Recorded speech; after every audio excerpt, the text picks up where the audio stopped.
What's up, fellas? In today's video, we're going to be talking about the Brooklyn Nets because I can't help myself anymore. This is a team that a couple weeks ago, I don't know, a month ago, 5 weeks ago, I called pretenders in a video. I said that I didn't think that in that moment they were championship contenders, and they just did not look like a complete team. They didn't look like a team that was together.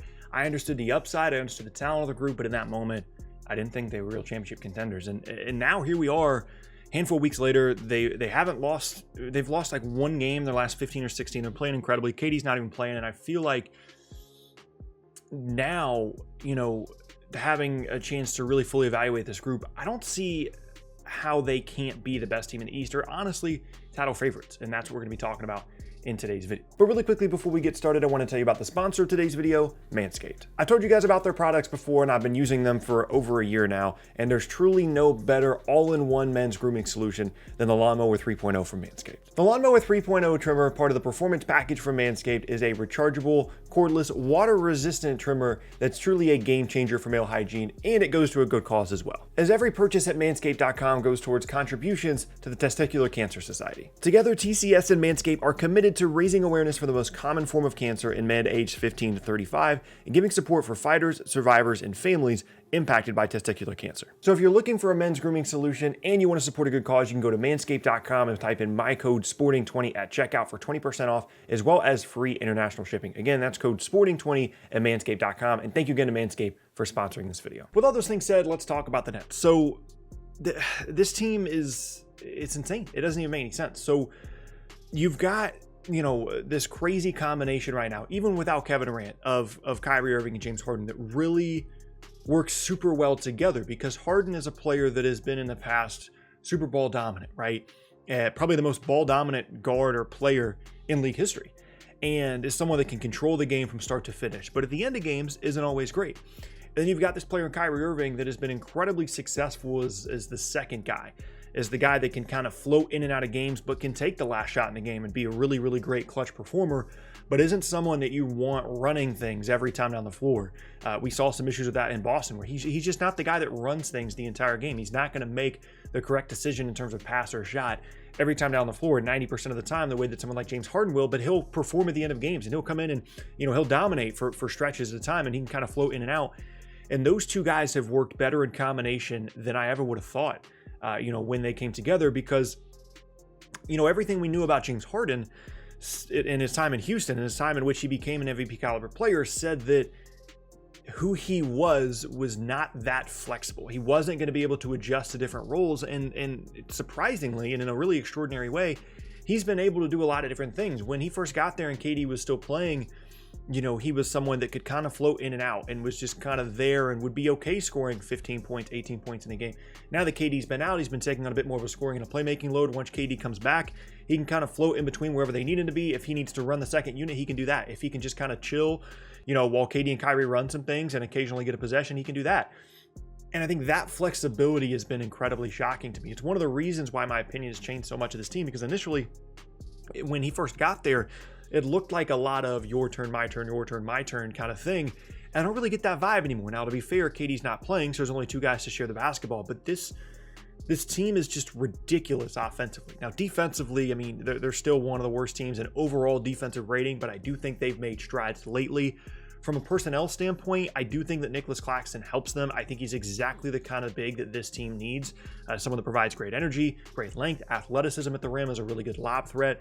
I think the more and more comfortable he gets with this group, he should make a difference defensively. And I just feel like the effort has been better. I feel like they've had more time to really get connected, right? And the defense has quite simply been better. And again, that's even without KD, a guy that can kind of, fill a lot of gaps potentially in your defensive coverage with his length and his activity level when he's fully engaged, like you would expect him to be in the postseason. And ultimately, I think that's what I keep coming back to. Is this the team that's been playing so well? They have the best offense in the league, even without Kevin Durant playing. They have a defense that looks like it's improving. They have guys stepping up, even without Kevin Durant playing. Landry Shamet's starting to get confidence back. Joe Harris is making everything he looks at. Jeff Green has been a revelation in the front court to the point where he's probably playing over Blake Griffin endgame, unless Blake Griffin, looks incredible. Jeff Green's been a better basketball player than Blake Griffin so far this season, which is kind of crazy to say.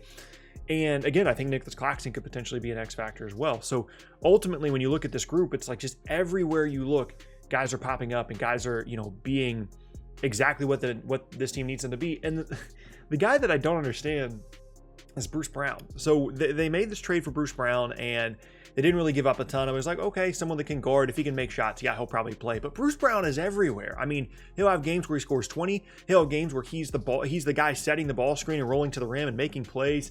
He's everywhere on the offensive and defensive glass. He's just literally just everywhere you look when Bruce Brown's on the floor, he's making an impact. And that's such a valuable guy to have on a team like this. And somehow just all the pieces seem to fit. You know what I mean?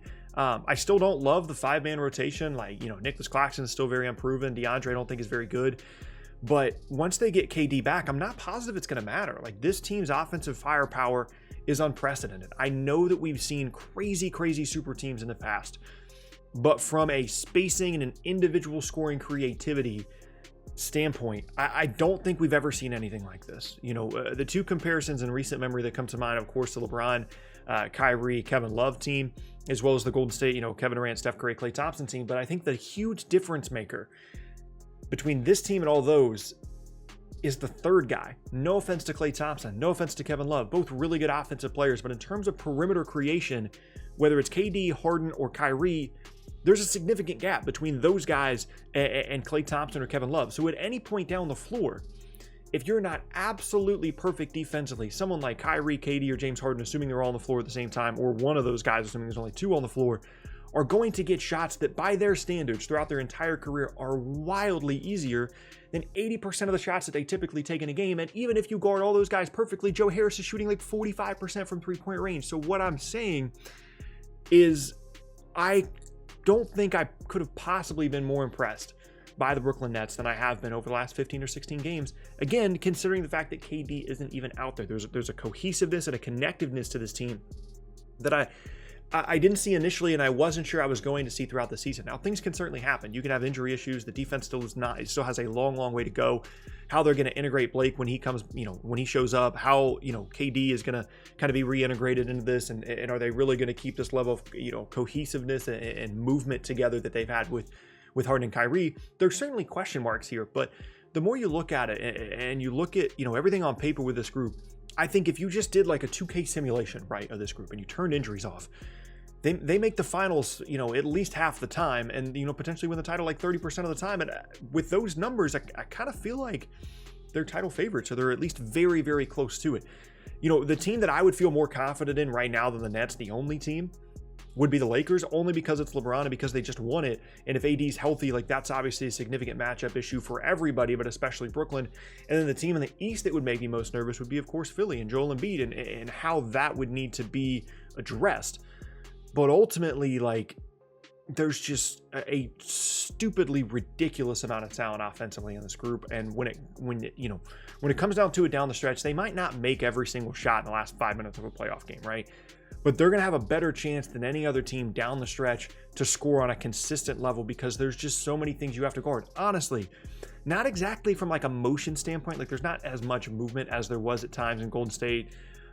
But there are times when I watch them, even without KD, that I'm reminded of some of those Warriors teams with KD, where it's just like there's nothing you can do. You're giving up an open shot 80% of the time, even if you play good to great defense.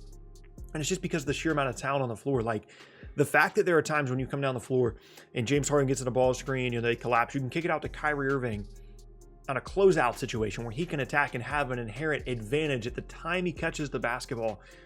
It's such a wildly difficult thing to defend. And I think the one thing that any team in the league would have over them would be a truly dominant big, which is why the two teams in my mind are Philly and LA. And maybe you would say, well, what about the Bucks? What about Giannis?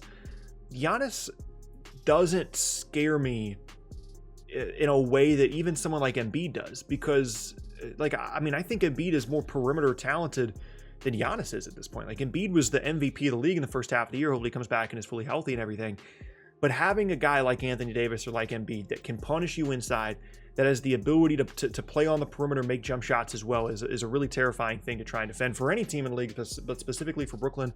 And I guess you just kind of throw bodies at them and hope. But I think you know, the thing that would differentiate, you know, Philly and LA from this Brooklyn team would just be there still isn't quite enough spacing. There's good spacing, but not on the same level of having 3 different, like 40% caliber 3-point shooters on the floor, being Harris and then the 3 other guys. And then still some spacing out there as well with someone like Jeff Green that's making a ton of shots. So ultimately, the point of this video is like, this Nets team is ridiculous. They're incredible. It's come together in a way that I hadn't anticipated. And maybe I just put too much stock into the first 5 or 6 games where they didn't look like they were going to get it together because they traded half their team. Like, of course it was going to take time for them to get acclimated, but assuming that the coaching stuff doesn't get in their way, I think Steve Nash has done a fine job. Assuming that injuries don't get in their way, this is a team to take very, very, very seriously at the top of the Eastern Conference as one of the best teams in the conference and potentially one of, if not the best team in the entire league. Let me know down in the comment section below what you guys think of this team.